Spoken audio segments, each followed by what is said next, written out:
Ito yung mga ka-alright, may isasira ko sa inyo na ilaw. Buksan natin. Ito yung kasama niya. Meron siyang kasama na manual. Ito yung ilaw na ginawa para sa tubig. Kahit ilubog mo siya sa tubig, hindi papasukin ng tubig. Hindi siya papasukin ng tubig dahil ginawa nga siya para sa, dahil waterproof siya. Yan, ano siya. Ito yung kasama niya. May solar panel. Tapos ito yung ilaw niya. May kasama siyang remote yan. Ito yung remote niya. Tapos, may kasama din na ganito. Glue. Pero ito yung super glue na nakalagay dito. Ito, may magnet siya. Ito yung ididikit natin sa tiles. Dahil lulubog natin to sa swimming pool. Ito yung ididikit natin sa tiles gamit itong super glue.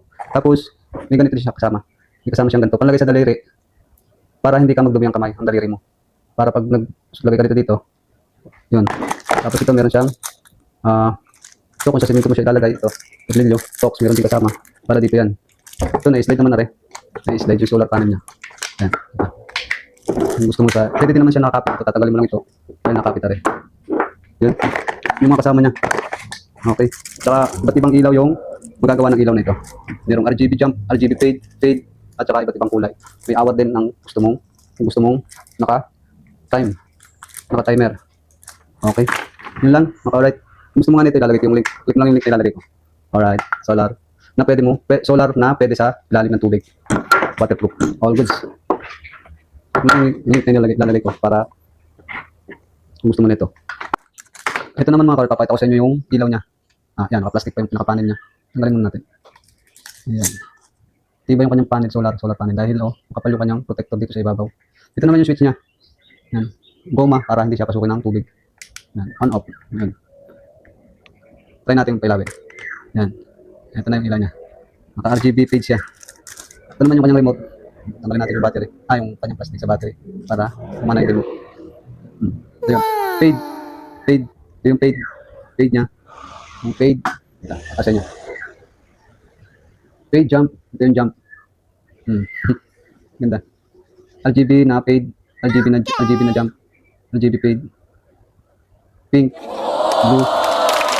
Green. Meron din. Light na blue. Ito yung yellow. Red. Yan. At napapataas pa siya ng ilaw. Ito.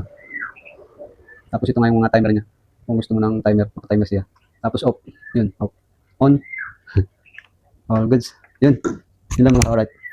At yun nga, kung gusto nyo ng ganito, lalagay ko yung link at click nyo lang yung link. Then, yun. May Shopee kayo. Yun. Pwede mo siyang ilubog sa tubig. Kaya, maganda, waterproof.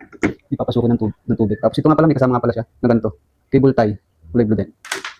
Yun lang. Thank you for watching. Alright. At ito na nga yung ating lalagyan. Dito natin siya lalagyan banda. At itong pole, tinanggal muna natin yung tubig hanggang dun sa paglalagyan natin para maikapit natin ng maayos ito. Itong ganito. Okay, let's go.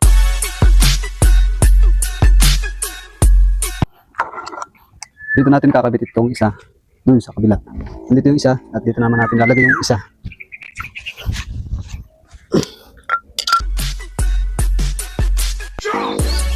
Papakita sa inyo sa gabi kung gaano kaganda yung ilaw niya. A few inches later. Alright, yung ating RGB na fade na solar waterproofs. Nakatubog siya sa tubig sa swimming pool. Ganda niya tingnan dahil na-reflect sa tubig. Ito naman yung isa. Naka RGB fade siya. Pwede nyo siyang palta ng ilaw dahil nga siya ay may remote na kasama.